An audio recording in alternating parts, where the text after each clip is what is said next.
The city of ghosts walked the streets of modern York, and you are walking over a graveyard of empires. Today, it is a picturesque English city, famous for its towering Gothic minster, its quaint, winding alleyways, and its medieval walls. Millions of visitors come here every year to step back into the past. But the past they see is only the surface. York is a city suffering from profound historical amnesia, built upon layers of forgotten violence, brilliant engineering, and radical transformation. If we peel back 9 centuries, to the year 1100 AD, the quaintness of modern York vanishes. You are standing in a traumatized, heavily militarized medieval stronghold, recently crushed and rebuilt by Norman conquerors. It is a labyrinth of mud, timber, and aggressive feudal control. But dig exactly 10 feet below those medieval streets, and you find something entirely alien. 800 years before the Normans, this exact same ground was the supreme military epicenter of Roman Britain, Eboracum, where medieval peasants trudged through twisting, organic alleyways. Heavily armed legionaries marched in perfect synchrony down mathematically precise stone boulevards. Today, we are going to walk the same streets, separated by 8 centuries. We will directly compare the regimented, globalized superpower of Roman York in 71 AD with the gritty, recovering, feudal reality of medieval York in 1100 AD. We will reconstruct the architecture, the economy, the daily survival, and the profound differences in how human beings lived on this exact patch of earth.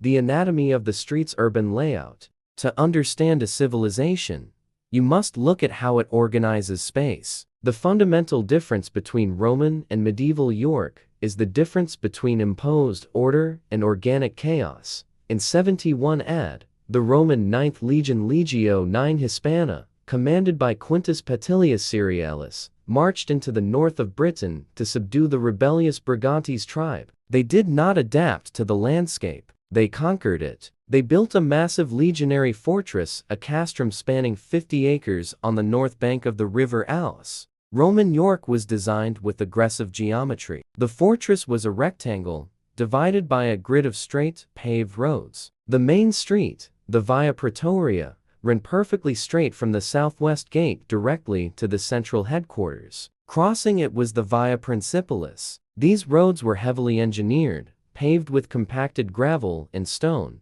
and flanked by deep, covered drainage ditches. The layout was a psychological weapon, a physical manifestation of Rome's unstoppable, mathematical precision. By 1100 AD, that mathematical perfection has been entirely swallowed. Following the collapse of Roman rule in the 5th century, the great stone drains clogged. The paved streets disappeared under centuries of silt, rubbish, and the ashes of fires. When the Anglo-Saxons, and later the Vikings who renamed the city Jrvbk, settled the ruins, they did not build in grids. They built organically, following the path of least resistance around the massive, decaying Roman ruins. The streets of 1100 AD are narrow, winding, and unpaved. They are known today as snickelways. Yet, the ghost of Rome remains. If you walk down the modern street of Stonegate today, you are walking precisely on top of the Roman Via Praetoria. If you walk down Petergate, you are following the Roman Via Principalis. The medieval citizens of York did not know who built these deeply buried roads,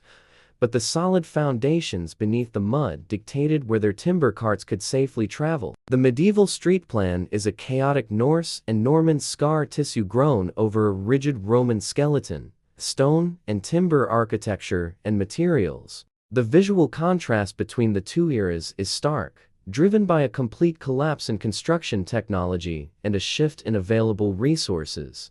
Roman York was an anomaly in the wild north of Britain, a city of stone, concrete, and ceramic. The military headquarters, the Principia located exactly where the crypt of York Minster sits today, was a colossal structure. The Romans utilized opus cementitium Roman concrete and finely dressed limestone. The buildings were roofed with heavy, standardized terracotta tiles. Inside the homes of high-ranking officers and, later, the wealthy citizens of the civilian settlement across the river, life was insulated from the brutal Yorkshire winters. They utilized hypocaust underfloor heating systems where furnaces pumped hot air beneath raised floors and up through hollow bricks in the walls. They had glass in their windows, allowing in light while keeping out the freezing wind. By 1100 AD, this technology is indistinguishable from magic, and it is entirely lost. Medieval York is a city of timber, earth, and thatch. The Norman and Anglo-Scandinavian inhabitants live in houses constructed using timber framing. The spaces between the oak beams are filled with wattle and daub woven twigs smeared with clay,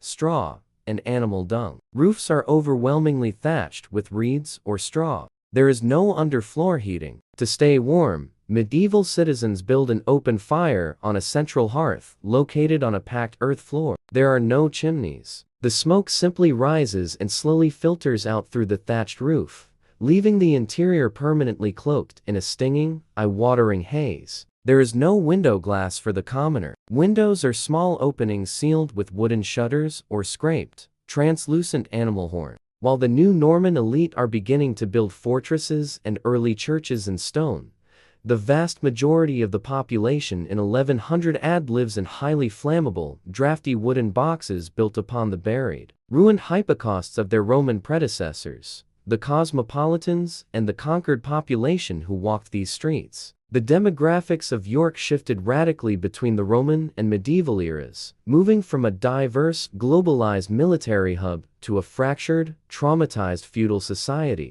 During the height of Roman occupation, Eboracum was a shockingly cosmopolitan city. The Roman Empire was a massive, interconnected machine. The soldiers stationed here were rarely from Italy. The 9th, and later the 6th Legion, consisted of men recruited from Gaul, Spain, and the Rhineland. Following the legions came merchants, slaves, and camp followers from across the known world. Archaeological isotopic analysis of skeletons found in Roman York reveals individuals who grew up in North Africa and the Middle East, living and dying in northern England. Latin was the lingua franca, but the streets would have echoed with Celtic, Greek, and Germanic dialects. It was an outward-looking city, tied tightly to the Mediterranean. By 1100 AD, the population is heavily localized, but deeply divided by a recent, catastrophic trauma. York in 1100 is a city occupied by a hostile foreign elite. Just 30 years prior, in 1069, the north of England rebelled against the new Norman king, William the Conqueror. William's response was a campaign of targeted genocide known as the Harrying of the North. He burned crops, slaughtered livestock, and razed villages across Yorkshire. Tens of thousands starved to death. York itself was heavily damaged. Therefore, the population of 1100 AD is deeply fractured. The vast majority are the surviving Anglo-Saxons and the descendants of Viking settlers speaking Old English and Old Norse. But the absolute power is held by a tiny minority of French-speaking Norman lords, clerics, and soldiers. The cosmopolitan diversity of the Roman era has been replaced by a rigid, racially and linguistically divided feudal hierarchy, where your language dictates your survival. Global logistics vs. local survival trade and daily life. The way the city sustained itself also represents a massive shift from globalized logistics to localized survival. Roman Eboracum did not rely solely on the surrounding Yorkshire countryside. It was plugged into the Mediterranean supply chain. The military required vast quantities of specific goods that could not be produced in Britain. Massive merchant vessels sailed up the River Ouse, unloading thousands of amphorae filled with Spanish olive oil, Gallic wine, and Mediterranean fish sauce garum. Soldiers and wealthy civilians ate from highly decorated, mass-produced red gloss pottery known as Samian ware, imported directly from central Gaul. The Roman economy was centralized, monetized with standardized silver and brass coinage, and capable of moving luxury goods thousands of miles to the edge of the empire. In 1100 AD, the global supply chain is dead. The Mediterranean is a world away. York's economy has reoriented toward the North Sea and local agriculture. The market in 1100 AD is driven by raw survival. The highly refined pottery of the Romans is gone, placed by locally fired, rough, unglazed earthenware. The diet is hyper-local, massive quantities of coarse bread, river fish, and, for those who can afford it, pork and mutton. However, York in 1100 is beginning to recover its status as a trading hub. The legacy of the Viking JRVBK era means York maintains strong maritime connections to Scandinavia and the Baltic. Ships bring in walrus ivory, Baltic amber, and Norwegian whetstones, trading them for Yorkshire wool and grain. But there are no mass-produced luxuries. Every item from an iron nail to a woolen tunic is painstakingly crafted by hand by local artisans in a pre-industrial, localized economy, the imperial center, and the feudal frontier politics. Politically, the status of the ground underfoot shifted from the absolute center of global power to a heavily suppressed regional outpost. Because of its strategic military importance, Roman York was not just a provincial town. On two separate occasions, it was the functional capital of the entire Roman Empire. In the early 3rd century, the Emperor Septimius Severus brought the entire imperial court here to direct campaigns into Scotland. He ruled the known world from York, and he died here in 211 AD. A century later, in 306 AD, Constantine the Great was proclaimed emperor by his troops right here in the York fortress, launching a reign that would fundamentally alter the history of Western civilization. York was a city where emperors were made and buried. By 1100 AD, York has lost its imperial crown. The King of England, Henry I, sits hundreds of miles south in London or Winchester, or across the Channel in Normandy. York is ruled by proxy. Power is no longer centralized in an imperial palace. It is decentralized and enforced through the ultimate architecture of Norman oppression, the motte and bailey castle. To control the rebellious north, the Normans forced the local population to dig massive moats and pile up mountains of earth to create two artificial hills, one on either side of the River Ouse. On top of these mounds, they built heavily fortified timber, keeps the predecessor to today's Stone Clifford's Tower. These castles were not built to protect the city from external invaders. They were built to protect the Norman elite from the citizens of York. Politics in 1100 AD is an exercise in violent occupation, managed by a high sheriff who extracts crushing taxes from the local population to fund the king's wars in France.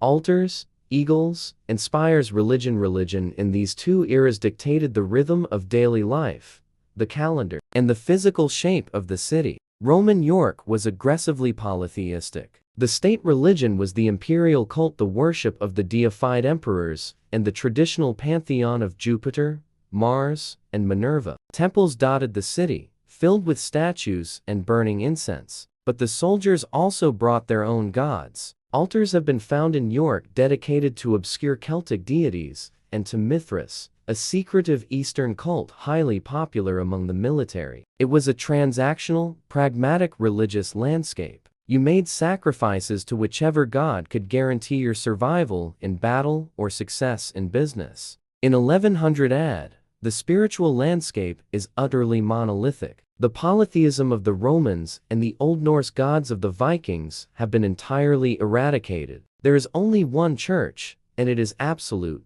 the Roman Catholic Church. Religion in 1100 AD is not a private choice. It is the fundamental law of reality. The Norman Archbishop of York, Thomas of Bayeux, has recently ordered the construction of a massive new cathedral, the predecessor to the current York Minster. The church controls time itself. The ringing of the church bells dictates when the markets open, when people pray, and when the curfew begins. The church is also the primary mechanism of social control for the Normans. The local population does not understand the Latin spoken by the priests. Instead, they are taught through terrifying visual murals of damnation and salvation painted on the church walls. The heavy, imposing Romanesque architecture of the new Minster is a deliberate statement: God is all-powerful, and his representatives on earth are the Norman conquerors. The defense of the realm, walls, and warfare. Finally, we must look at how these two iterations of York defended themselves from a violent world. The Roman fortress of Eboracum was a masterpiece of defensive engineering. While originally built of timber and turf in 71 AD,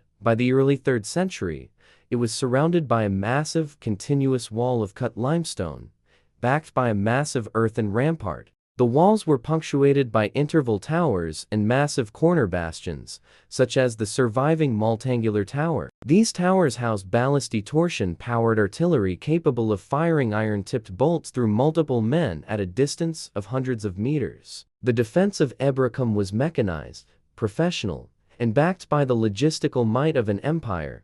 In 1100 AD, the grand Roman walls are crumbling. The medieval citizens do not have the engineering knowledge or the unified state economy required to quarry stone and repair them. Instead, they rely heavily on earthworks. The defense of 1100 AD York is a patchwork. They utilize the remaining fragments of the Roman walls where possible, but large sections of the city are protected only by deep ditches and high banks of dirt topped with wooden palisades. Warfare has also regressed from disciplined infantry lines to localized, aristocratic brutalism. The supreme weapon of 1100 AD is not the ballista or the highly trained legionary. It is the Norman knight. Warfare is defined by armored cavalry charging with lances, and defense is defined by retreating behind the high timber walls of the Motte and Bailey castles while the surrounding countryside is left to burn. The persistence of memory. Walk through York today, and the year 1100 AD feels unimaginably distant. The brutal Norman occupation has faded into the romanticized aesthetic of a medieval tourist attraction. The Roman fortress of 71 AD feels even further away, a ghost story buried beneath the pavement.